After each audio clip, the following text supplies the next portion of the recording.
If you want to live a life on your own terms, you have to change the way that you think about it. So to change the way that you think about your life, let's take a look at how you wake up. Did you hit the snooze button at all this morning? I bet you did. The more you resist waking up, the less chance you have of having a satisfying day. For example, I bet everyone has a morning they can look back on and remember jumping up out of bed. Whether it was a birthday or Christmas morning, try to remember a day that you woke up excited, exuberant, and filled with joy. If you can craft your mornings to wake up early and with a purpose, your day will be so much better. If you can increase your wake-up motivation level, or your reason to get out of bed on a scale of 1 to 10, you will leap into creating a fulfilling lifestyle. And this book gives you 6 steps on creating a morning that will boost your motivation level. So the author, Hal Elrod, was in a car accident when he was 20 years old. He was hit by a drunk driver and actually dead at the scene for 6 minutes. And then for the next 6 days he was in a coma. It was a bad deal. But where am I going with this? I'm saying that anyone in his situation could have chosen to be depressed for years. But Hal took the responsibility for his life. He found some magic and learned how to make the best situation with a miracle morning. And he came up with a little acronym called Lifesavers that help you create your miracle morning. So the first is S. S stands for silence. Basically, go into meditation or pray. Try to start thinking about something that sets yourself apart for something bigger. Probably one of the best things you can do is think of 10 things that you're grateful for. And each morning, try to think of 10 new things. For example, your hands, the wind on your face, your pillows, even the ability to learn. Try to come up with some stuff that you're grateful for and appreciate the silence. Now step number 2 is A, which stands for affirmations.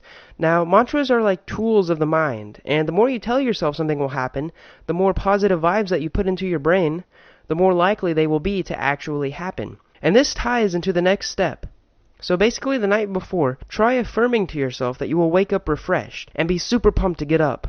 So step number 3 is visualizations, and we have to see in our mind what we want to do with that day before it happens.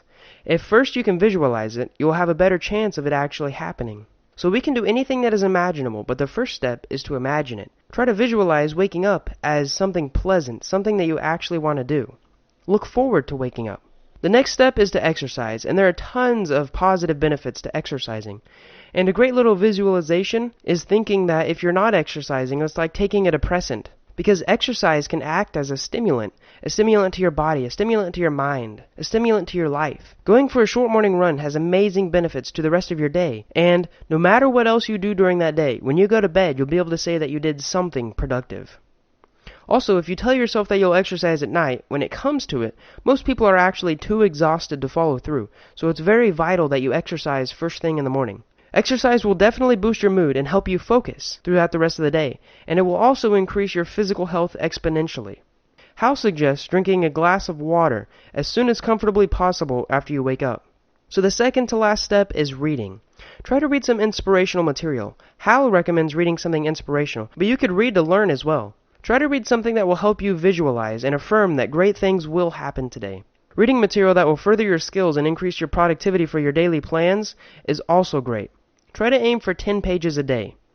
So the last step is called scribing. And this is basically writing something. A great method to this is to document what you did yesterday, and to come up with a little list of stuff to do today. Short to-do lists of 3 to 5 things are very effective. And another option would be to write down all the things that you were grateful for back in the silence step. Hal is also really big on habits. If we can use our willpower to drive habits that make our minds do things on autopilots, we can create a great morning with no effort really quickly. And the best tip he gives to creating these habits is to find an accountability partner that will start these steps with you and continue doing them for at least 30 days. Now there's also 2 very important concepts discussed in this book. The first is rearview mirror syndrome. And rearview mirror syndrome is basically having a previous experience in life that prevents us from making new ones. For example, you're looking in the rear view and you're saying, I don't want that to happen again, so it prevents you from making new experiences. An example of this is someone who can't commit to a new relationship because of a previous one went bad. Or maybe you had an injury last time you tried to work out, or threw up last time you tried to run. If you can get past these bad experiences and allow yourself to create new ones in spite of them, you will achieve a fulfilling and happier lifestyle much quicker. And the second concept is called isolating incidents. Now basically, by isolating an event of today, you're affecting who you are as a person as a whole. So I know a lot of people that say, oh, it's just today I'm going to eat this candy bar, or oh, it's just today I'm going to skip my workout. Or maybe you're fretting over talking to that old friend and you're thinking, I'll just do it next time. Well, now the next time will never come, and you have to change your attitude to think that how you act today is how you are going to act forever. If you look at yourself as a whole, you may think that these single incidents, such as buying fast food or purchasing that regretful item, may only happen every once in a while, but once you start to notice them, you may find out they've become the norm, and not just spur-of-the-moment pleasure experiences. And to live a more fulfilling life, you have to get rid of isolating incidents and create more great habits in your life. So as a review, try to start your morning with some meditation, affirmations and visualizations, some exercise, a little bit of reading, and finish it off with some writing. And eventually you'll develop a miracle morning which will transform your whole day and essentially your entire life.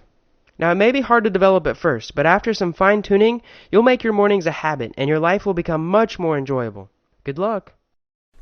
Hey, if you guys like this video, head over to Blinkist.com and sign up for the Blinkist app to get the key insights from the world's best nonfiction books in text and audio format. I'm working with Blinkist to create more videos like this in the future, so if you're interested in exploring the books that I reference and many, many more, Blinkist is the perfect app for you. Try it for free to discover over 1,500 books. Plus, they add up to 10 new titles every week. The audio is especially cool as you can listen to new ideas while you're going for a run or just getting ready in the morning that can add value to your day, and I highly recommend joining. If you're interested, as I said, give it a try. It's free. Click the link below to learn more. Thanks for watching, guys, and subscribe for more.